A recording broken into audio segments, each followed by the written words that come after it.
विरोधी लोग पहले तो आपके घरों में घुसेंगे, आपको लालच देंगे, बड़े बड़े गारंटी देंगे, आपको मिलता है सिर्फ और सिर्फ धोखा। ये जो पार्टी के लोग हैं वो केवल अपनी अंदरूनी लूट में ही व्यस्त हैं। मेरे प्यारे देशवासियों, उम्मीद है कि आप सभी सही सलामत होंगे।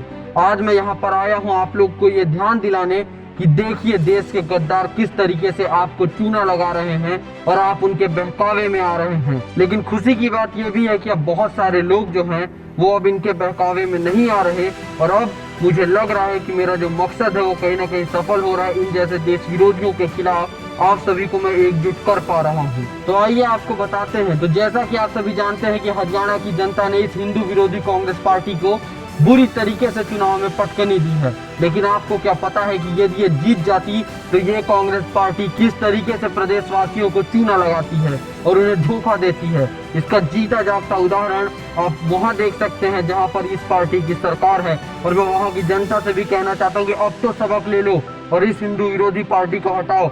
अब कुछ लोग कहेंगे कि हमें तो बस विकास से मतलब है, हमें धर्म से मतलब नहीं। तो ठीक है, तुम जैसे लोगों को मैं समझा तो नहीं सकता, लेकिन एक बात ये भी देख लो, अगर तुम्हारे हिसाब से भी देखा जाए विकास की, तो ऐसी जो हिंदू का विरोध करने वाली पार्टी है वो कभी आपका विकास नहीं कर सकती।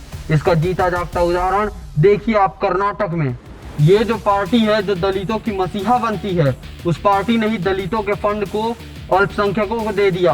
ये करती है, इससे होगा आपका विकास। ये हिंदू विरोधी लोग पहले तो आपके घरों में घुसेंगे, आपको लालच देंगे, बड़े बड़े गारंटी देंगे, बड़े बड़े वादा करेंगे, लेकिन उसके बाद करते क्या है? आपको मिलता है सिर्फ और सिर्फ धोखा। जो योजना पहले से पिछली सरकार चला रही है ये उसे भी बंद कर देते हैं और आप सभी, चाहे आप दलित हो, आदिवासी हो या किसी भी जाति के हो, सभी हिंदुओं के विकास का जो फंड रहता है उसे अब ये लोग अल्पसंख्यकों को देने लगते हैं। यही है इस हिंदू विरोधी पार्टी का असली चेहरा। आप देखिए तेलंगाना में इससे पीड़ित कौन है? केवल गरीब, युवा, महिलाएं और किसान। हरियाणा की जनता आखिरकार इनकी जाल में नहीं फंसी और इस झूठी पार्टी को, इस हिंदू विरोधी पार्टी को सिरे से नकार दिया उन्होंने चुनाव में। कर्नाटक में दलितों के हक छीनने के बाद भी ये जो पार्टी के लोग हैं वो केवल अपनी अंदरूनी लूट में ही व्यस्त हैं। तो वहीं हिमाचल प्रदेश में लोगों को समय पर तनख्वाह नहीं मिल रही, तो वहीं तेलंगाना में किसान आज भी इनके गारंटी के पूरा होने का इंतजार कर रहे हैं और वो केवल और केवल इंतजार ही कर रहे हैं।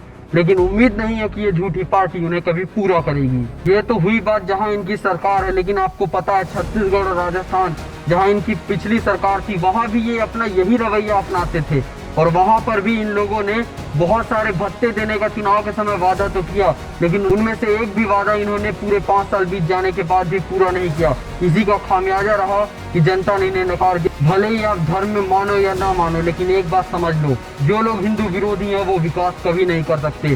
सोचना जरूर इस चीज को। भले ही आप लोग धर्म में मानते हो या ना मानते हो, लेकिन मेरी एक बात सुन लो कि जो पार्टी हिंदुओं का विरोध करती है वो कभी आपका विकास नहीं कर सकती। अभी मैंने जो उदाहरण दिए हैं ये उसका सबूत है। सोचना जरूर और विचार करना अपने चुनाव पे।